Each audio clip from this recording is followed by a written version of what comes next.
Now, Sports Talk with Broads. Here's Hunter Brody.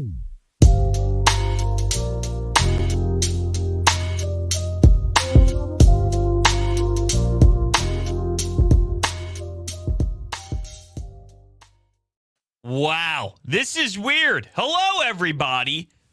I have not been here for quite some time. I have returned from my honeymoon. I started Sports Talk with Broads, which then transitioned into Broads Media around 2017 or so. And I have never taken off this much time. And look, I mean, you go to Greece, you hang out in Athens, Mykonos, Santorini, sign me up any day of the week. But it's just bizarre to remove myself from the sports world the way that I did, because I just haven't ever since I got this puppy off the ground and going. But it was a nice breather. It was a nice step away from the intensity of the sports world. I did keep my eye on it from a distance, from a very, very, very broad view. And it was nice to kind of get away and just relax. Got married, honeymoon, kick back, relax. Look, I'm recording this Sunday night.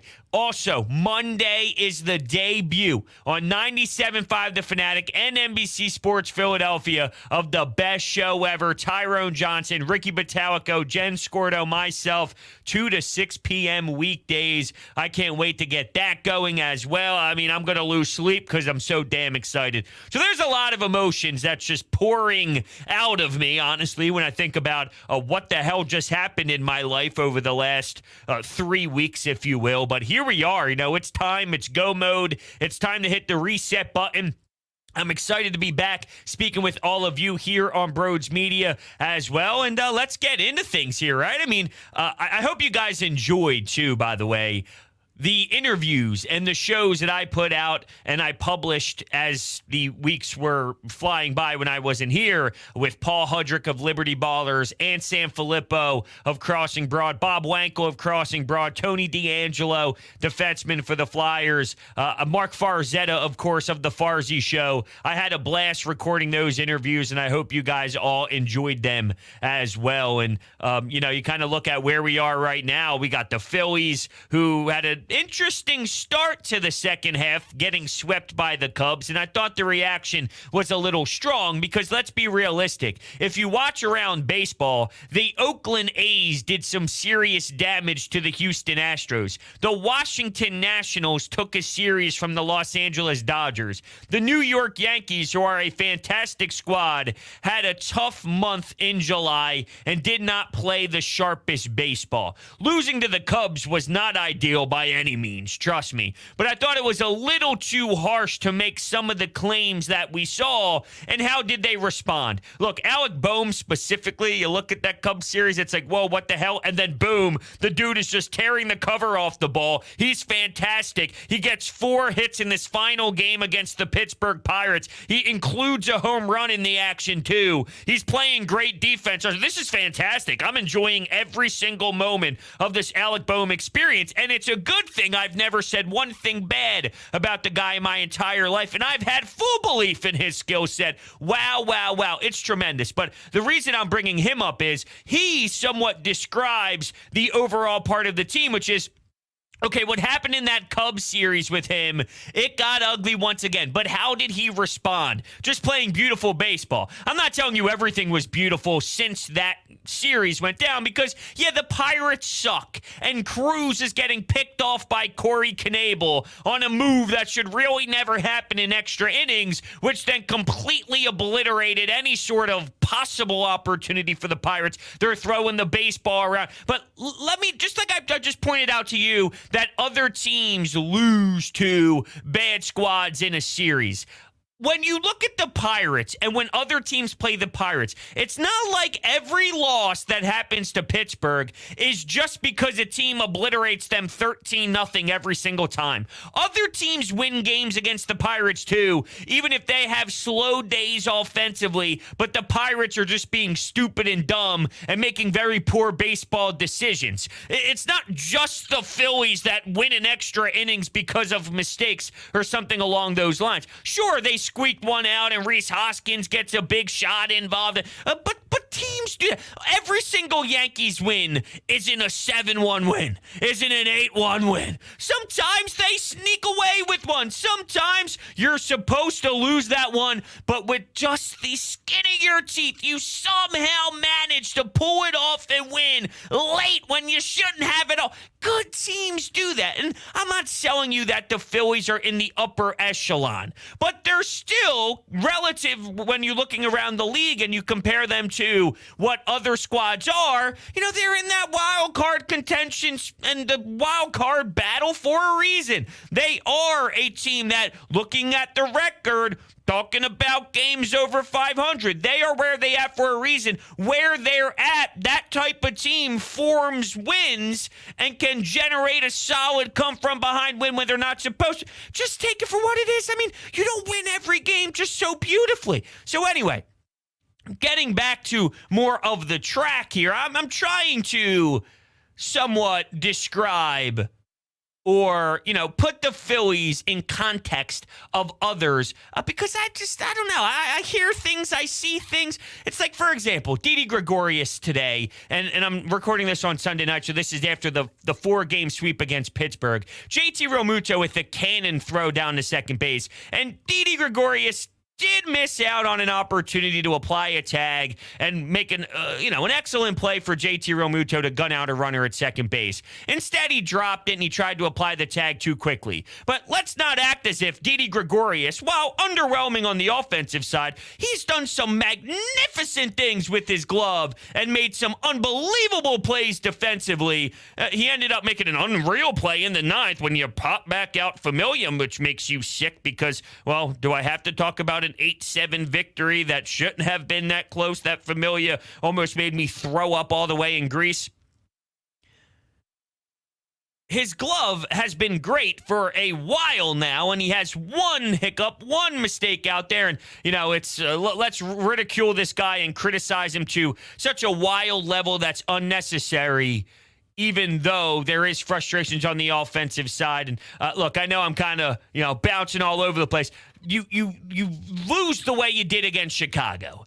You take 2 or 3 against the damn Atlanta Braves, and I don't want to hear it that, well, you snuck away with one because of Bryson Stott's homer. Stop with that. It's an excellent victory where one of your young guns is stepping the hell up, just like Alec Boehm is stepping the hell up. Bryson Stott's defense, too. Did you see what he's doing over at second base? He's just gliding as he's sliding to the right and making excellent defensive plays. He catches it on his backhand. He's on one knee. He's throwing it over to Rhys Hoskins.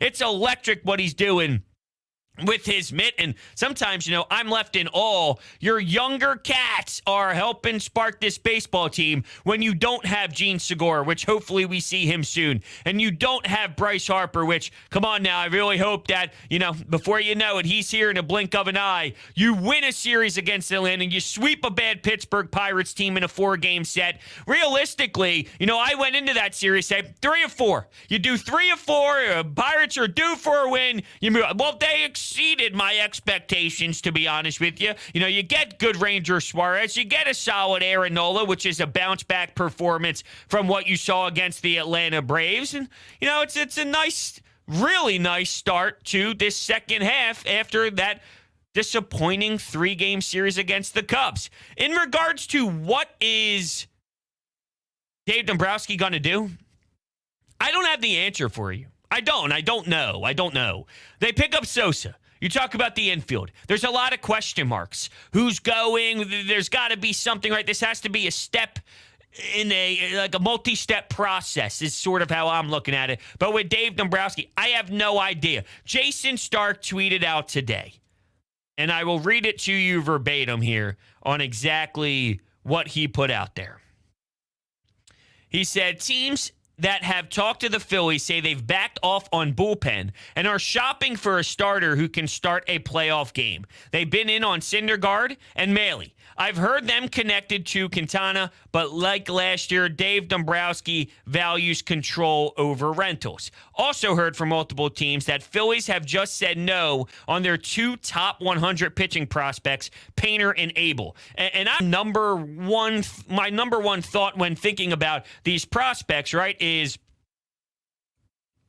you want proven talent over just young guys, because we see guys all throughout where their name pops, their name is sexy, and then they never turn out to be anything. So you wasted an opportunity to land somebody that you know is going to be fantastic. But you end up saying no because of a possibility of a player being good. The percentages, take your percentage, your higher percentage, to land a player that you've already seen have some sort of success in the major leagues. Why go down a smaller percentage when you can have, more knowledge on a player by seeing them do it at the major league level? With that said, with where Painter and Abel are right now, I'm willing to take my calculated risk that they are going to be studs. Now, Jason Stark continues with McGarry, with Ben Brown, with Logan. It's hard to see a way that the Phillies are going to find one of those maybe starters in a 3-4 game type of scenario without including one of those three guys. I'm okay with Logan. I'm okay with McGarry. I'm okay with some guys. Painter and Abel are the ones that I'm more willing to put away in a safe and just maybe give them time to be studs within the Phillies organization. But it's not a scenario where there's no way in hell. It's not a scenario where it's a definite no and they're locked away forever and we're going to just wait it out. If it happens to be someone that I'm willing to think about as a serious stud that the Phillies can add to this team right now and possibly have for another year, two, or whatever the case may be, it's possible. I'm definitely not rolling it into they are untradeable, because realistically, I would never do that for prospects in baseball. It's close, though, and it would take a lot, and I don't know if what I would trade them for are necessarily available right now. So instead of pretending like I know exactly where everybody is right now in this market because of my time away, I'm in wait-and-see mode on Dave Dombrowski, but he's an aggressive guy. If you feel that Sosa's going to be the only move to this point, well, shame on you. And if it happens to be, which it's not going to be at all, I guarantee it, well, then yes, we can rage and we can have the pitchforks going and we could scream at the top of our lungs, because that would be an absolute disaster. But that is not going to happen whatsoever. I see everybody in the chat. Thank you guys for joining. I'm super excited to talk to all you. Hold This L says, I bet you feel dumb about Alec Boehm. No, I don't feel dumb, because this is awesome. He wasn't doing this.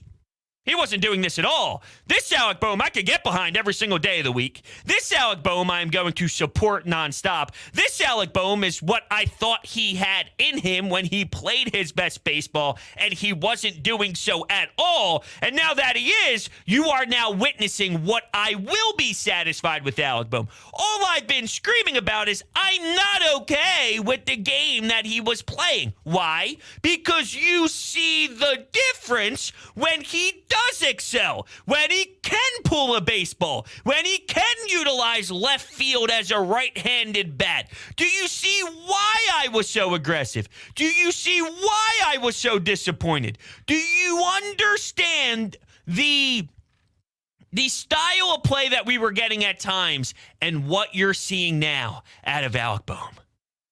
This makes me a big Alec Boehm fan. I'm thoroughly enjoying every single moment. I'm enjoying JT Realmuto. And I hated his response to everything about Toronto. But to be fair, now I don't know if he bottled that up internally and used that as momentum or used that as a screw you attitude. But this new version of JT Realmuto has been electric. Castellanos did finish the Pirates series with 4 hits in that game.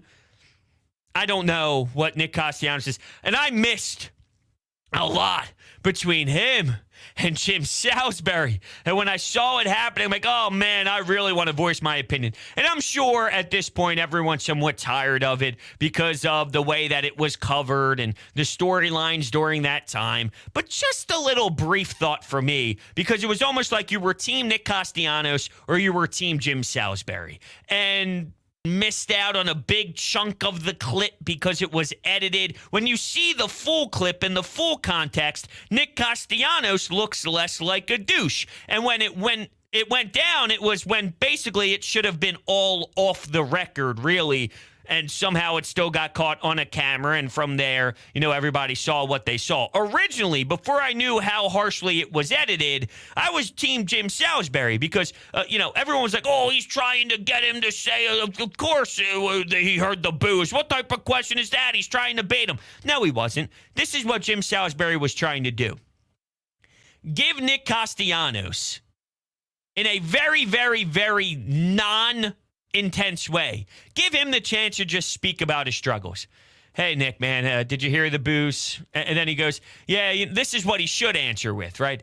Yeah, it's disappointing. I definitely know I'm not living up to my expectations. I think I have a whole nother side to my game. I'm a way better hitter than this, and it's been a long struggle for me, but I'm working every single day. I'm trying my best out there, and every single time I'm in the cages, I'm working, and the only way to get out of this is to keep going up there in that batter's box and taking it one pitch at a time. Once I see one pitch and I drive it, hopefully that can snowball, and I'll be back to my top self before you know it. So I'm just going to keep working hard every single day. Just something like that. It wasn't to try and get something out of him. It wasn't trying to poke the bear. Jim Salisbury's been around for a long period of time. The way he was laying it out there, which seems, if you don't know anything about the Phillies or know anything about Jim Salisbury, because I saw a lot of Cincinnati Reds Twitter in on the action. I've seen a lot of journalists who don't really know the relationship between who Jim Salisbury is and Nick Castellanos being here and just the dynamic in this city. I see a lot of outsiders peeking their head in for the first time without any sort of knowledge.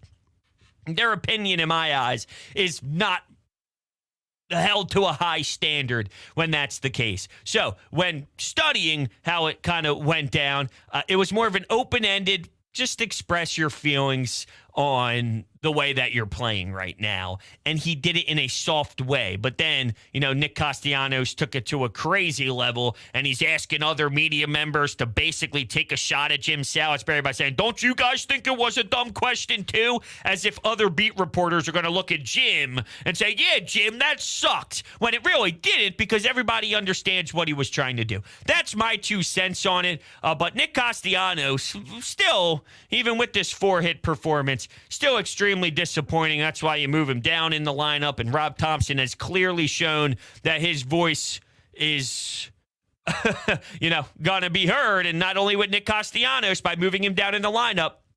How about when Odubel Herrera makes some horrendous mistakes on the base paths and he gets into his face? Gets into his face, man. I love every single minute of the Rob Thompson era to this point. What a big turnaround. Remember, Ken Rosenthal put out a big-time article at the time of the Joe Girardi firing saying that it is not going to make any sort of difference at all. And while I was very, very, very, very, very, very vocal about a lot more needs to change than just the manager, if you remember when he got canned, the morale of this team, how low it was, how bad they were playing, how dry the style was, if that's not when you fire a manager to try and spark a team, I don't know when you will. At that point, Ken Rosenthal is basically admitting that there's never a time to fire a manager and everybody should just keep their job forever and ever and ever, which just doesn't make sense whatsoever. Love watching Schwartz. 33 home runs, gives us a little opposite field action in the left center field, which is super exciting just to see him do his thing all the way around. I'm just looking at some other notes from what I missed over this past, week and a half or so, or 2 weeks, and Familia. Yeah, this Familia experiment is brutal. It's so bad. It is so bad. I hate him. I'm not ever enjoying any moment that he steps on the mound. I'll say this, though. If you go to the Mets, and by no means am I putting these two players on the same level at all, even when you look at their career numbers, even though Familia, 2015-ish or so, you go look at some of those numbers, like, whoa, different dude. It's clearly a long period of time since then. But the moral of the story I'm getting to here is, let's look at Diaz, for example, right? And with Diaz, The Mets fans despised him. He sucks. He's awful. He's pathetic. Imagine not having Diaz right now if you're a New York Mets fan. That changes your entire team. I don't think that's familiar at all. At all. I'm just trying to describe how weird bullpen pitching is. Ask a Phillies fan about David Robertson. You know who I want right now more than anybody when it comes to relief pitching? I would take David Robertson in a damn heartbeat when you think about what he can provide all around as a veteran journeyman who's got some stuff still left in that arm. But some years are awful. Some years are pathetic. Some years are great. Some years are average. It's a weird position. At some point, though, players just run out of gas and they eventually become a player that's not usable and atrocious. Maybe that's where Familia is in his career right now, and if it is, whatever. I don't give a damn. I'm just more defending, not him, relief pitchers and the seasons that they have over a length of a career. Let's look at Diaz. Let's look at David Robertson. Let's look at some of these players. It's like some guys just fail for a year, fail for 2 years, but they can still have an excellent. Jose Alvarado, not so much from a overall career, but let's look at what he did earlier this season. Let's look at Jose Alvarado now. Some guys have bad 5 months. Some guys have bad 3 months. Some guys have good 2 months. It's a weird position. The Phillies bullpen in general. We love them now. How did we feel at one point throughout this season? It's weird. Now, Familia is on a whole nother level of gross. I don't care about him. I'm just applying this to relief pitching in more of an entirety sense. He is a disaster. He can't even hold 9-run leads at this point. So I don't even know why he's here. We heard that guys can learn a lot from him. Oh, okay. What are they learning? Rob, please inform me. What are they learning? What not to do? It's a clown, Familia, right now. But, bro, it's Familia is unfathomable. Oh, yes, I agree. I'm more talking about just relief pitching. It's an interesting study. It's an interesting study. I can't wait to see what they do next, though. There's also some Eagles training camp news that I would love to dive into as well. But I will open up phone lines at 856-442-9805 to hear from you all out there. I can't wait to speak to you and hear your thoughts on that. So we'll open up the lines. I'll mix in some Eagle stuff too. Let's go to Jimmy. How's it going, Jimmy? It's going good. It's going good, just like how the Phillies have been for the past week. Yeah, no doubt. I'm impressed that that they come out at the first start of the what's going on? Yeah, I got you. Yeah. They come out first series of the year, they get swept by the Cubs. Everyone's like, "Oh my God, second half's not going to be good." Then they come out and beat the Braves in a series, and now they come out and sweep the Pirates. Yeah, I know they're the Pirates, but it's still hard to sweep a team, especially for 4 games. And that's impressive. And it gets me thinking that, I don't know if there's a different vibe this year with this team under Rob Thompson or what, but hopefully, especially when Harper comes back in a month and a half, whenever he comes back, or when Segura comes back, this train just keeps on rolling. I could see it happening. It's a different sense of urgency in that room. It goes back to the Kyle Schwarbers of the world that means so much, and you wouldn't see – I mean this – I don't think you see this Alec Boehm if Kyle Schwarber's not here.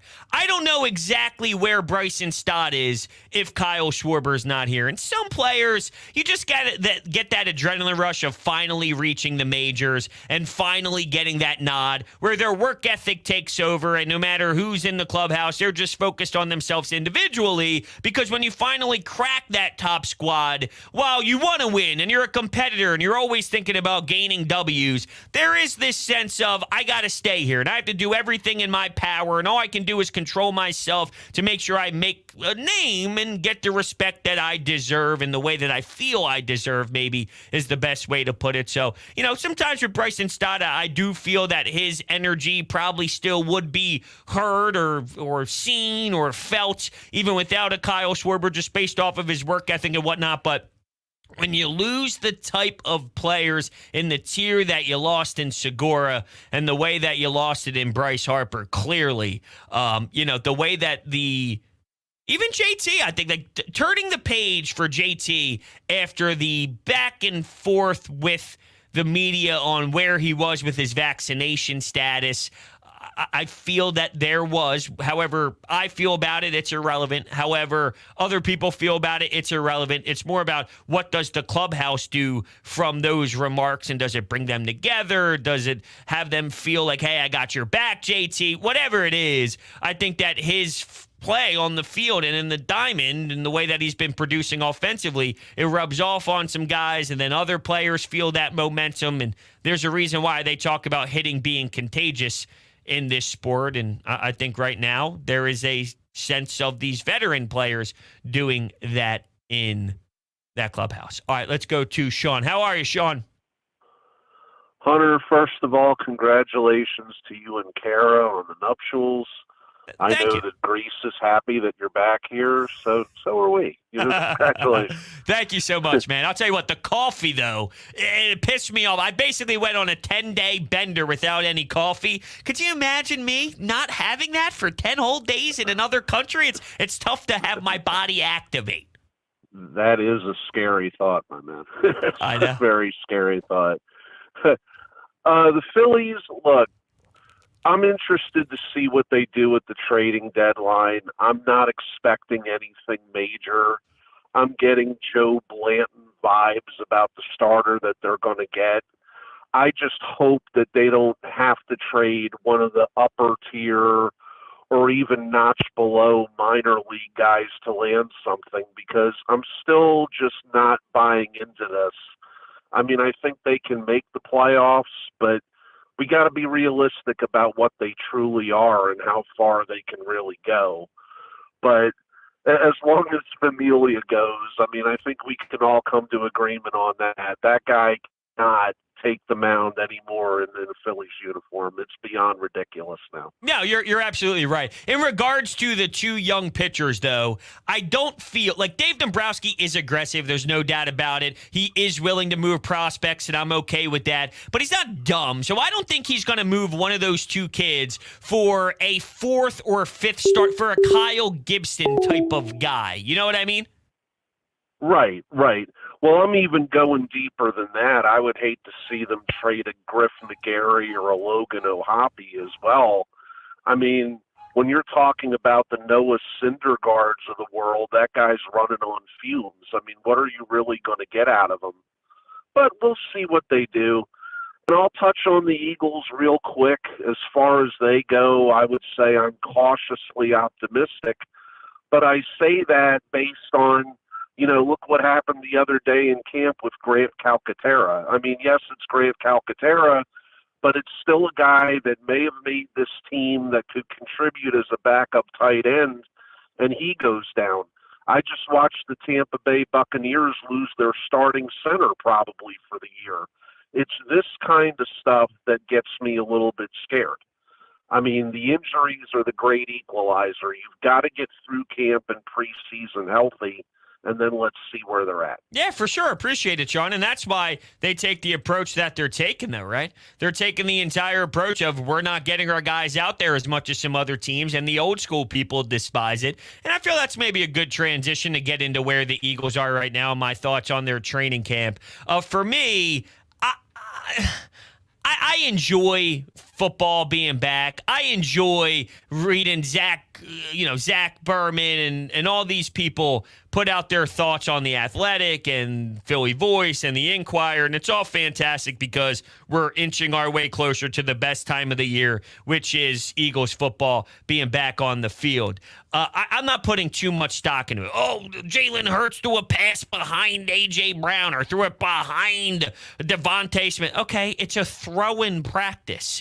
I don't care about that. That doesn't mean that the throw in week 5 during the second quarter is going to be behind him. And if there is one, it's not because there was one in practice, because guess what? All quarterbacks are going to have a bad throw in practice. It's inevitable. They're human beings. While it's fun to see clips and it's exciting to see some guys and Darius Slay and A.J. Brown competing against one another and them showing their compete level, that's all fantastic. There seems to be a good vibe going on in that locker room right now, and that's all I can ask for. It seems like it's a competitive group, a fun group, a passionate group, a very confident group right now, and for what it's worth, heading into a season, I want them to be where they are right now emotionally and with their confidence the way it should be. Now, there's a line, and I think after they won the Super Bowl, they thought way too highly of themselves and were sniffing themselves way too much. But as for right now, I have no idea what Jalen Hurts is. We're in that wait-and-see mode just like we were last year.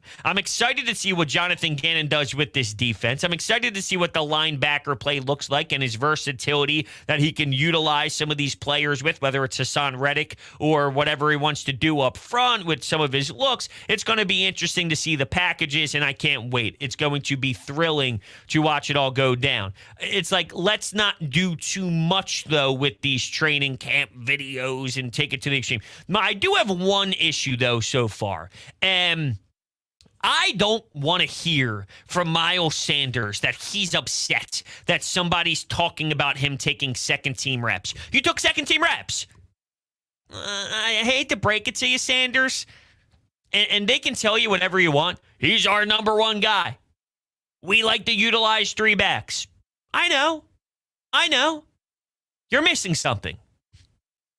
It's reality. You're missing something. It's what it is. Kenneth Gainwell is probably going to do some damage this year. Kenneth Gainwell is probably going to take away some time. Christian McCaffrey, he ain't doing things like this. It is what it is. I don't want to hear you upset that people are writing stories that you're taking snaps with second team. You are. You're missing something. That's all. You've done this too much now for me. Go after media. Go after fans. This guy's saying that. Why? Why are we saying this and that? Maybe look in the mirror. There's something missing. He's a damn good running back. If he cleaned up the garbage, though, he'd be able to take the next step in his career and probably be looked at a little differently. And there would be different discussions about the contract and what should happen and this and that. Just being honest. Thank you, Chris, for the $2 donation. Wants to know about Bohm's turnaround. It's been fantastic. The kid's playing unbelievable baseball right now, and it's a joy to see him in the batter's box, and I'm excited every single time. But with that, that's really where I'm at with everything. So I'm going to wrap things up here in this part of the show. I want to thank you guys all so much for hanging out with me. It's been a weird last 2 weeks. I'm excited, though, to be back. Make sure you're checking out 97.5 The Fanatic, Monday through Friday, 2 to 6 p.m. Myself, Tyrone Johnson, Ricky Batalico, Jen Scordo, the best show ever, 2 to 6 p.m. on 97.5 The Fanatic and NBC Sports Philadelphia. Tomorrow is the debut. It's going to be electric. I can't wait. In regards to how that impacts Broads Media, I'll still be here. We'll still be doing our post-game breakdowns, and also don't you worry about that. Thank you all so much for kicking it with me, and I will see you on the next one.